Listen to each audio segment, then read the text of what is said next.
Welcome to Not in a Huff with Jackson Huff, where we interview newsmakers, storytellers, and all-around interesting people.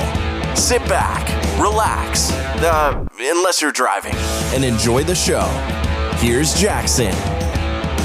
Hello. I am Jackson Huff. This is Not in a Huff. Thanks so much for joining me. As always, really appreciate it. This week I'm interviewing Gary Silvia. Now, this was a fascinating conversation. He is a priest, a reverend in the Dudeist religion. Now, you listen to that and you're thinking, what the world is that? Dudeism? I feel like all I've ever heard that word is, the dude in Big Lebowski. Now, if that's the case, then you're in for quite the treat, because that's actually kind of what this religion is all based off of. The dude in the famous movie Big Lebowski. If you've never heard of the movie, you have no idea what we're talking about. He's actually going to describe the movie in this interview. Quite the ride we're going to go on. I'll be honest with you. When I first looked at booking him, I thought that this religion was going to be kind of something in jest and something that maybe was there to kind of poke fun at other established religions. And what I found is that's not the case at all. Of course, it's all based off of a, kind of calm, zen, quote-unquote slacker mentality. That's what the dude was in the Big Lebowski. But there's a lot more to it. There's, levels of Buddhism and Zen and doing good for others that, whether you're going to convert to it or not, I think that you're going to really enjoy hearing a little bit about the religion and something that was created not that long ago. The great thing, I think, is that you're able to practice some of these things and still, be whatever religion you are, or not be any other religion at all. I booked him because I thought it was such an interesting thing. And what better person to talk with about this? He's actually very involved. He's not just, a practitioner. He's actually the person who mails out your packet when you become an ordained minister in the religion. So he's involved kind of at the top levels on the website and writing the books about it and everything else. I think that you're really going to enjoy this conversation. Whether you're looking for new guidance, or whether you just want to hear about honestly a chill kind of laid back philosophy. I don't think whether you're something you're really interested or not, there's very little about it that you can really argue with as much of anything bad. It's just kind of a relaxed thing from what I understand. I haven't dug super deep in, so maybe I could be wrong, but I don't think so. I really enjoyed speaking with Gary, and here is Gary Silvia. I'm here today with Gary Silvia. Mr. Silvia, how are you? I'm good, thank you. Yeah, thanks for joining me. I appreciate it. If you would just introduce yourself. Hi, I'm the Reverend Gary Silvia, and thanks for having me on your show, Jackson. You're welcome. So we're going to talk obviously a lot about Dudeism. You just said that you're a reverend, and it's in an organization, a church. I want to kind of get into what exactly it is, because I don't think anyone you say Dudeism, Dudeist, all this kind of stuff, they don't know what in the world is going on. So let's start there. What is Dudeism, which is probably a huge question. Okay, the quickest, simplest answer is it's a contemporary religion based off of the character Jeff Lebowski in the movie The Big Lebowski, played by Jeff Bridges. Yeah. So based off of his attitude, which was noticed not just by us, but also by Zen master Bernie Glassman, who wrote a book about it with Jeff Bridges, the Zen master and the dude. There's a Taoist sort of philosophy that operates under the skin of the dude, and that's what was picked up on and expanded on. Okay. Well, so go ahead. You're going to keep going. You pause. Sorry. Yeah. No. So in my book, I mentioned it's basically generally considered a religion, a philosophy, and a lifestyle. Hmm. And individuals mix all three of those elements together in their own proportions. Gotcha. So I want to know kind of, because let's say people haven't seen that movie, they still don't know what we're talking about. What's some guiding principles of this particular religion? Well, if you're familiar with Buddhism, Yeah. that's not too far off. In Western philosophy, it would be akin to Stoicism or Epicureanism. Okay. Ethical hedonism is how I mostly describe it. It's an ethically hedonistic philosophy. I gotcha. And I want to know too, because like we just talked about very briefly Buddhism, and I know that, some people that are, involved in that. I've talked to people who were Buddhist monks, and it's something that is almost and obviously I don't know for sure, but it's kind of like a thought process where there's people that kind of prescribe to some of the teachings, but they're still part of other religions too. So I wonder, when it comes to this particular thing, Dudeism, is it something where this is your religion, this is what people are, or is it complementary to something else as well? Well, I actually made a video about this, and we're a non-theistic philosophy / religion. Huh? So we don't have any metaphysical claims ourselves, but we're not, I would describe it as non-theistic instead of atheistic. Atheistic, it would be like making a claim that there is no way that there's any such thing as a god or gods. So in a way, we don't step on anyone's toes in either direction. For our purposes, our philosophy, it just doesn't even really go into that concept. So that cuts down on any mutual exclusion it might have with other religions. You can't be multi-faith Dudeist, And what does that look? Obviously, that's okay on your end. What does that look like with other religions? Because I've known people that are, Buddhist, but then they're also another religion. It's actually the other religion that's like, nah, that's not okay. It is like that. We don't have a problem, but yeah, sure. Some other religions may not dig our style that much. Mm-hmm. They may be a little bit hostile to some of our lifestyle choices and some of our point of view. Well, I want to kind of give a accurate picture for people who are listening and have no idea. You said that people, other religions don't necessarily like some of your lifestyle choices and point of views. What are some of those that maybe other religions don't mesh well with? Well, initially the non-theism, we don't claim there's a God, so some people, that's important to them, and not fulfilling that for them might put us on the outs. But generally, we're actually fairly well liked.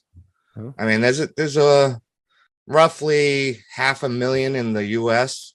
Dudeist priests right now ordained, and worldwide, some countries have very few, let's just say. But, I do send occasionally ordination packets to Pakistan or Afghanistan or any country like that. Certainly all the European countries, Germany is quite popular in. I guess something about Germany, they really like our style. Well, if you're familiar with the movie, there's 3 nihilists from Germany who are the antagonists or part of the antagonist group. So maybe that's the attraction. But yeah, our lifestyle leans into hippie culture, so if you're not into the whole take it easy vibe, hippie culture, we might upset you. We're really associated with the slacker culture as well, although I wouldn't describe us as like actually slackers. It's just how we perceive things. In Taoism, the term called Wei Wu, where it's an action within action. You get more done by not doing anything sometimes, or doing nothing while you're actually doing something. It's hard to explain. It's a very Zen concept. We certainly get along very well with the Zen community. I've interacted with them on many occasions, and I interviewed Jeff Bridges at a Zen Peace Symposium a number of years ago. I've interviewed his Zen master, and so we get along really well with the Zen community. I have a small one around the corner, and I visit them from time to time. Yeah. I want to ask you more about that that Jeff Bridges interview here in a moment. But I want to ask you first, you just mentioned how you send out packets and stuff. So you're obviously involved at a kind of an organizational level. I want to kind of know how you got involved in this to begin with, and then how you, I guess, are where you're at, because you're the one sending the packets. So you must be heavily involved. Yeah. I tried to get this job and made it bigger than it was when I started. So yeah. So yeah, as one does, went on a spiritual journey to find myself and my true inner philosophy. And at the time, I was building a recycling company down in southeastern Massachusetts, and it was pretty big and a lot of capitalism going on in my life. So I wanted to see what else is there. And one thing led to another, and I found Dudeism in my search for a philosophy that would answer the question, well, how do we exist in a modern society with the good things that religion can give for you, community, some structure, some rituals, things you could do to occupy your time in this absurdist reality. So I found Dudeism and really dug its style. Started communicating with Oliver Benjamin, the man who founded it in 2005. And we struck up a rapport. I ended up meeting him at a Lebowski Fest in Louisville. Shout out to the Lebowski Fest community. They're wonderful. And so I started talking to him, and he was thinking of expanding what he already had going on, because he was ordaining people for free and sending out little ordination kits.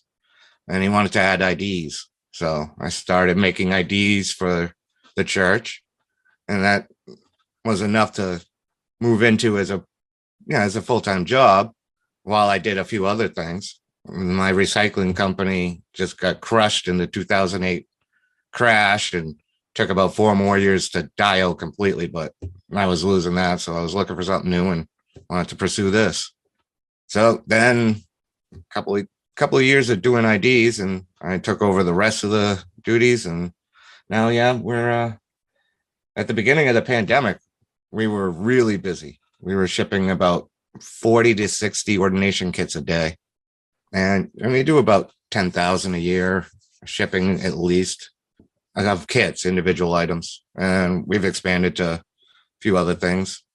And people really like our quality and how we treat them. And it's really cool to have like your ordination certificate hanging on your wall as a ordained Dudeist priest, and people dig that. Yeah. And so how is it recognized by municipalities? Do people as Dudeist priests marry others? Yeah, that's actually like our fundamental good works for society, is that we're a perfectly reasonable secular priest to bring in to do a wedding. If you're, particularly, in some places, early on, gay marriage, Dudeist priests stepped up and took care of that. And that's one of the main reasons people become ordained. I've done weddings, Ollie's done weddings. There's Dudeist weddings happening probably at this rate 6 or 7 a month. And that's one of our good works, and one of the things we want to provide for society is that option. So what we can do to help. No, I think that's religious. Yeah, that's awesome for sure. And I wanted you to tell us exactly what you're talking about, Lebowski Fest, and then also you mentioned another festival where you interviewed Jeff Bridges. What exactly are these? Is it just people that get together that really enjoyed the movie? I think it's probably expanded much further than that. We just talked about the religion that came out of it. So talk a little bit about what those festivals are.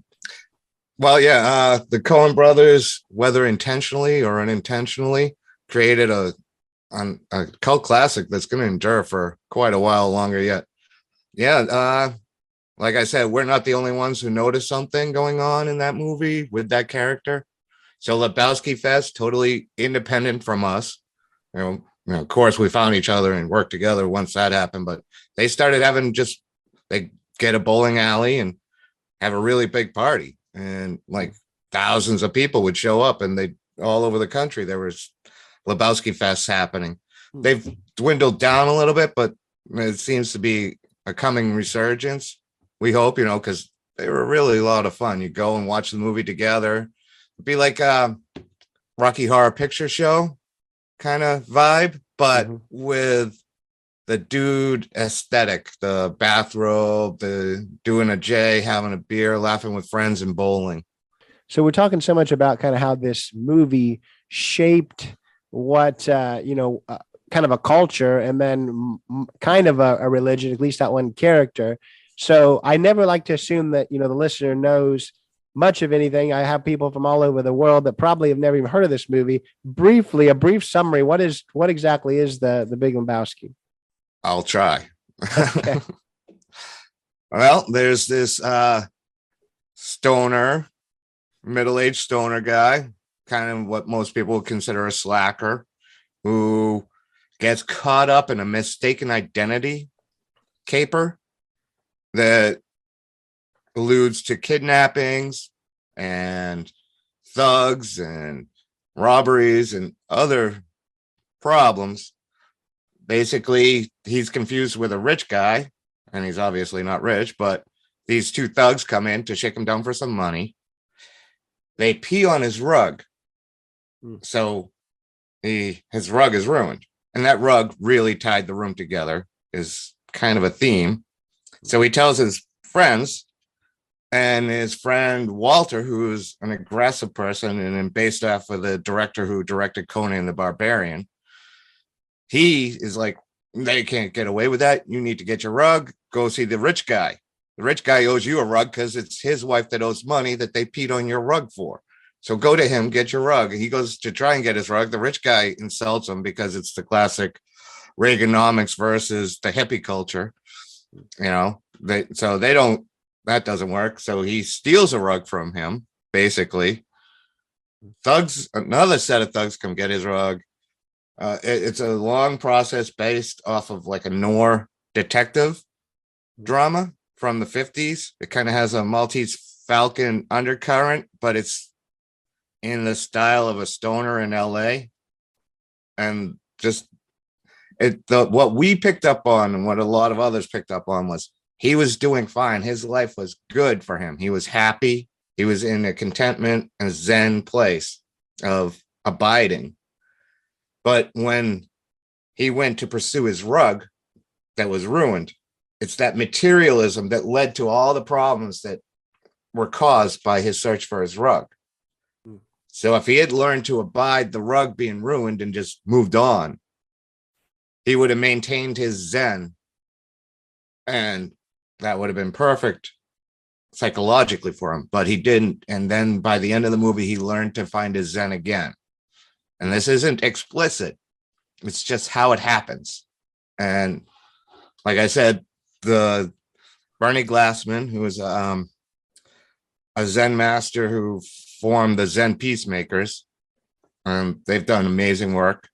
He also picked up on this, again, independently. So now you got three different avenues picking up on this, something in this movie and about this character that's really important. And we all know society needs this attitude a little bit more. Maybe not the whole society, but society needs Dudists. It needs Zen masters. It needs surfer bums with wisdom, that sort of thing. And that's what we're saying.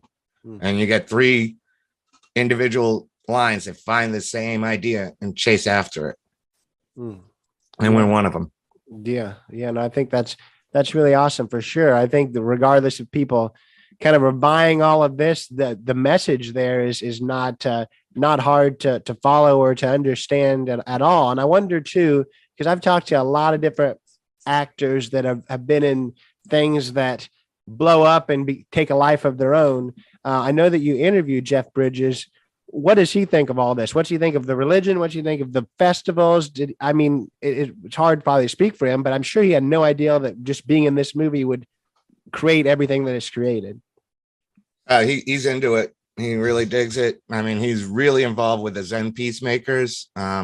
His charity, No Kid Hungry, and them work together all the time. And yeah, he does charity work for them. And so, yeah, he's into it. And he is a proto-Dudeist. I mean, if you get to know the man Jeff Bridges, you will know your basic run-of-the-mill Dudeist. I mean, that's That's how he is. He was a perfect fit for that character. And it's not that we worship Jeff Bridges or anything. We definitely don't. We dig his style, of course. We love the man. What are you going to do? But he's no prophet. There's no divine revelation. It just so happens that he also is a Dudeist. There's millions of them about, but yeah, and he's a great guy. The Zen Peacemakers Symposium happened, I think it was 2015, and it was just a really cool thing. Got to see him and his band, but also there was discussions about how to move on and bring like the wisdom of the dude to the people. And they were doing it more through a Zen kind of milieu and lens, but I was there representing Dudeism, and it was pretty cool. We had a good time and hopefully built relationships and connections that'll continue on to prosper. Yeah, no, I like that a lot. That's really awesome. I want to ask you too. I guess this is the most pointed question, but I've asked it of people that I've had on that. I've had somebody on that explain Hasidic Judaism. I've had people on that basically created a religion in the Philippines and became the prophet. Like I've had people on that's from all kinds of different religions. And I always like to ask, definitely, we just talked about it's based on a movie, kind of what it all is about. Now that we know a little bit about what it is, I guess the most pointed question is, why should people look at this and take it seriously? Well, I mean, it has a really grounded and really honestly ancient philosophy that hasn't been proven wrong yet. I mean, we're following after 2,500 years of tradition from Lao Tzu, Epicurus, Epictetus, all the Stoics. I mean, these are fundamentally well thought out philosophies for life. It's an absurdist philosophy. I mean, once you get to a point where you see the existentialism in Taoism, and at least the uncorrupted first draft before it got all metaphysical and weird with ghosts and stuff, whatever. But once you look at Taoism or even Epicureanism as ethical systems and lifestyle systems, I mean, Epicurus created the first communes, and they were hugely popular all around the Mediterranean about 2,500 years ago. Many of them still exist today. We call them monasteries. That was the lifestyle Epicurus was promoting. And if you look at the monasteries and take away the religious aspect, you see a community working together. I mean, the monasteries obviously went religious and separated the sexes, but originally, he didn't say long marriages were a good idea, but that's a different issue. But so you have a lifestyle understanding that is calming and helps you. I mean, it doesn't matter what you do. I mean, maintaining a Zen attitude, nobody says is a bad thing. Mindfulness is a good thing. No one's going to disagree. So it's based on that. Other than that, if you think all of that is cool, but you also think wearing a bathrobe to a party is cool, and you also think having a beer is cool,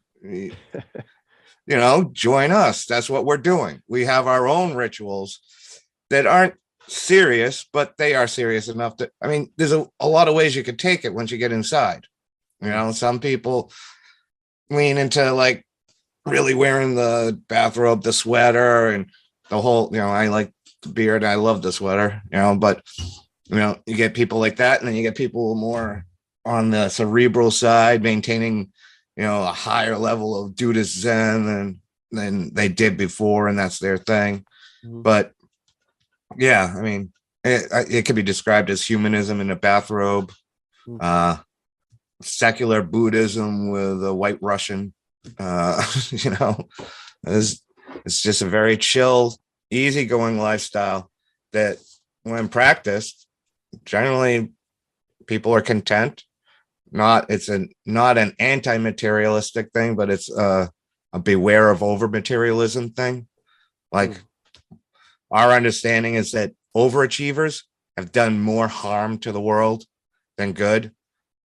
Hitler was one of those really big overachievers. I mean, he went out, tried to get it all, materialism at its grossest. So sometimes it's better to do nothing, and that's an old concept and still holds true. Yeah. Well, I mean, obviously that's the most extreme example that you could possibly give, but I understand what you're saying there. I want to know too, because it sounds like when I've looked at the website, I've watched some of your videos, and I think where some of these, religions with different thought processes, and we already talked about how, it's based on 2,000 years of philosophy. I think where some of these religions, I guess, have issues is when they are making the news, because they're almost trying to be created to challenge, the traditional religions. And from what I've gathered, I don't really feel like that's what you guys are doing at all. You're just doing your own thing, and you're not suing Christianity to that kind of stuff. It didn't seem like that. No, I mean, we may like in jest have a fun joke with someone, but yeah, no, we're not out here to tell anybody they're wrong. That's not our gig. We certainly don't want to pick fights with people. We're pacifists, So yeah, we're definitely not antagonistic towards them. You're talking about religions like the flying spaghetti monster, Pastafarianism. That was, that where they're pointedly trying to make a statement against organized religion.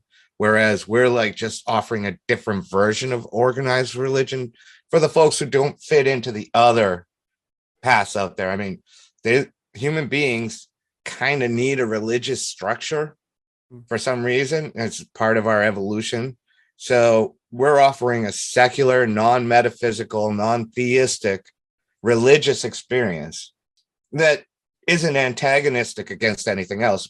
It like, say someone just did leave our church or something and they've changed their philosophy. They had an epiphany of some sort, but they want that community.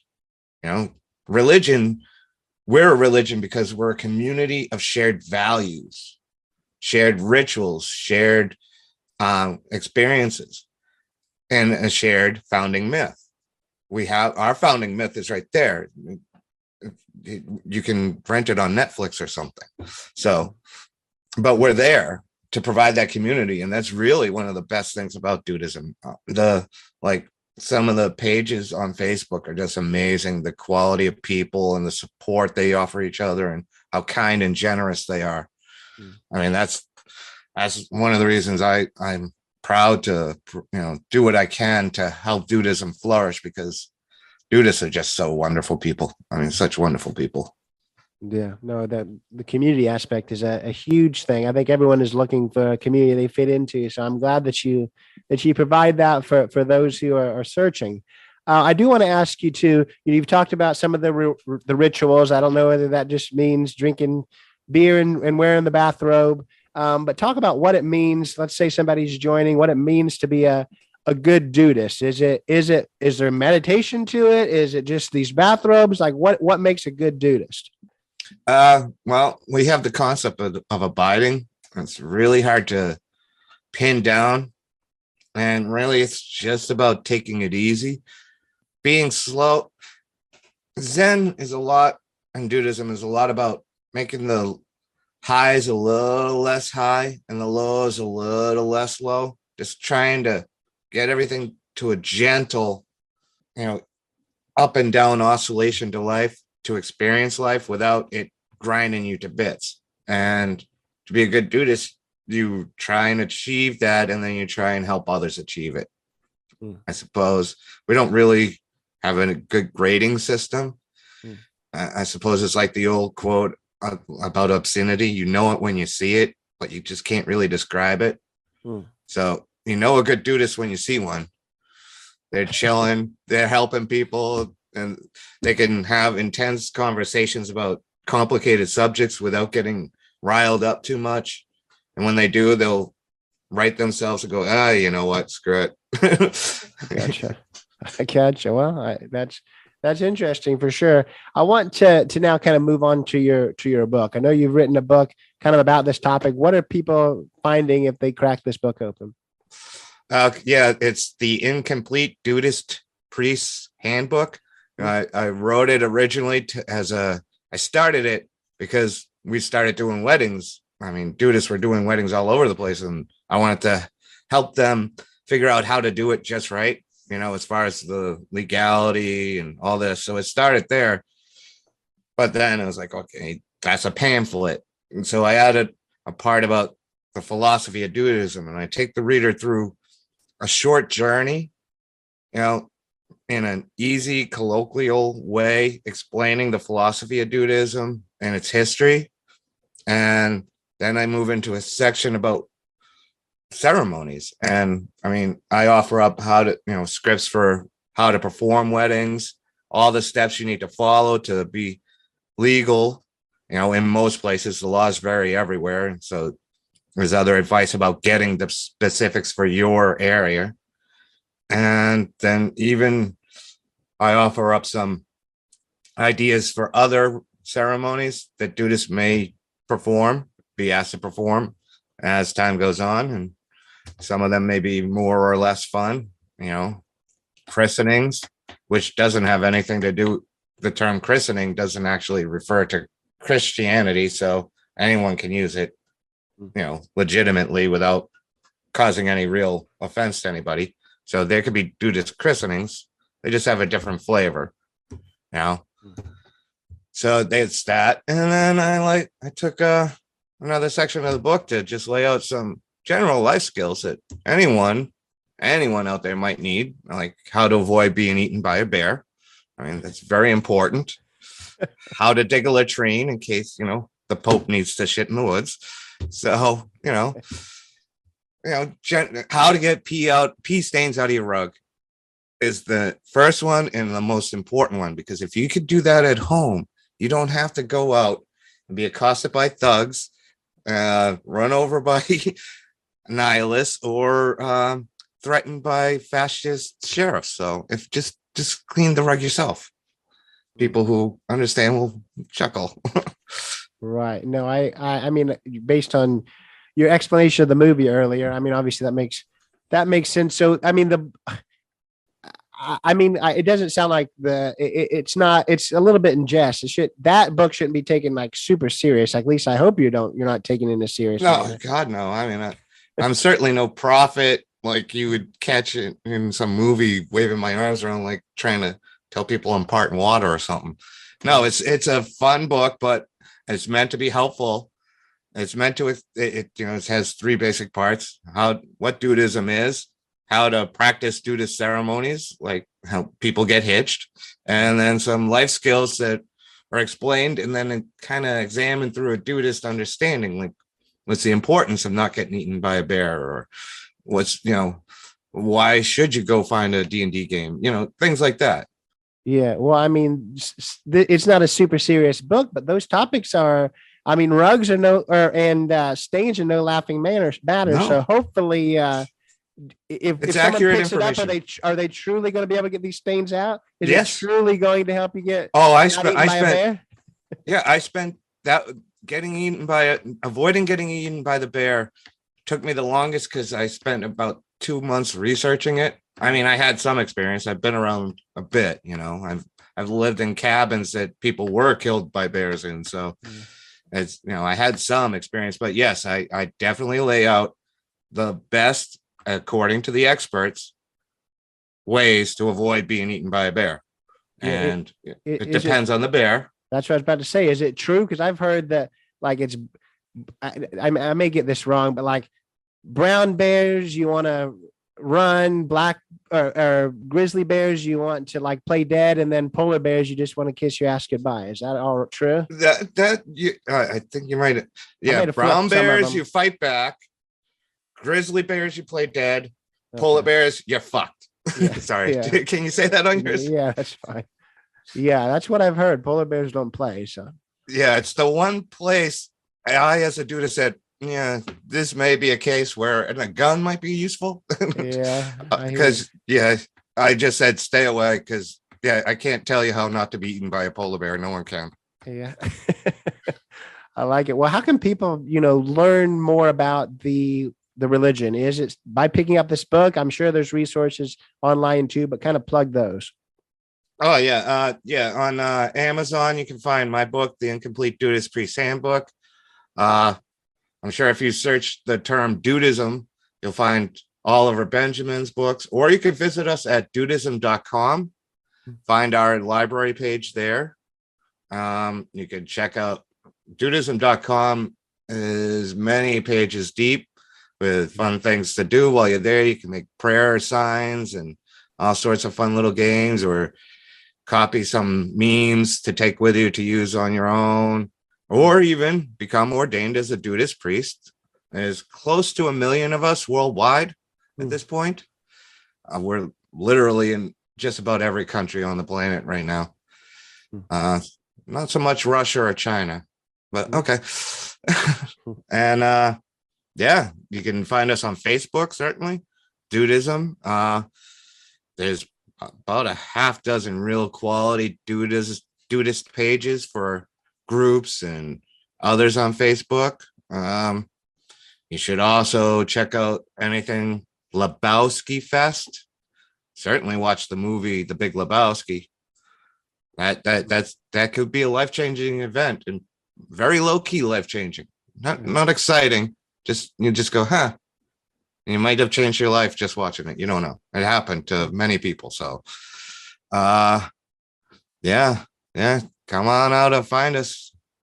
Dudeist love new people, and we like to hang out and have a few laughs. We don't mind arguing. I mean, if you've seen the movie, you'll know Walter and the dude, who are best friends, argue like crazy. They couldn't be more apart politically or philosophically, but that's how the world is built. And that's another reason we're around, is to show that you can be friends with a Walter, even if you're a dude. Yeah, well, that's in today's world, that is extremely, extremely important. So I like that a lot. Is that the best way? Is that all your connection points too? I always like to let people plug themselves too. Is that how people are going to be able to best connect with you? Yeah, I'm also known as The Limber Mind, no spaces.com. So think of a limber mind. If you've seen the movie, you'll understand, and you'll probably find me. But yeah, the Incomplete Dudeist Priest Handbook, get that. Definitely help you out. You won't get eaten by bears. Not a guarantee. I like it. Well, it's been a pleasure speaking with you. I really appreciate your time. Hey, it was nice meeting you, man. You be well. So that was Gary Silvia. Awesome guy. Enjoyed speaking with him. All the links to his book and the website for the Dudeist religion is going to be in the show notes. Urge you to check that out. Religion's a funny thing, and it's definitely not something that I'm taking lightly here. So I urge you to check out just more about Gary. Whether you're interested in any of the Dudeist stuff, that's completely up to you. I said in the beginning, and like we talked about, it's definitely a kind of a calm pacifist type thing. So it's definitely not anything to I guess get offended or get upset with, because that's not what it's all about. So if it's something you're into, cool. If it's not, that's cool too. I think Gary would agree with that. If nothing else, check out the movie. It inspired a lot of things, whether it's the Lebowski Fest, whether it's this religion. So it's got to be an interesting movie. So do that if you would. If this is the first time listening, please do go follow us on Instagram and on Facebook. Not Enough Podcast, Not Enough with Jackson Huff. The first one's Instagram, second one's Facebook. Go leave a 5-star review on Spotify, on Apple. Really appreciate that. Leave a written review on Apple. Even more amazing. But if you do nothing else, join us next week. Go check out some previous interviews. Interviewed so many amazing people, and so many amazing people to come. But thanks, Gary. Thanks for the listeners to be here, and we'll catch you next week. Take it away, Chris. This has been Not in a Huff with Jackson Huff. Thank you for listening. Be sure to join us next time, where we will interview another amazing guest who is sure to make you laugh or make you think. Or, hey, maybe even both. But until then, keep being awesome.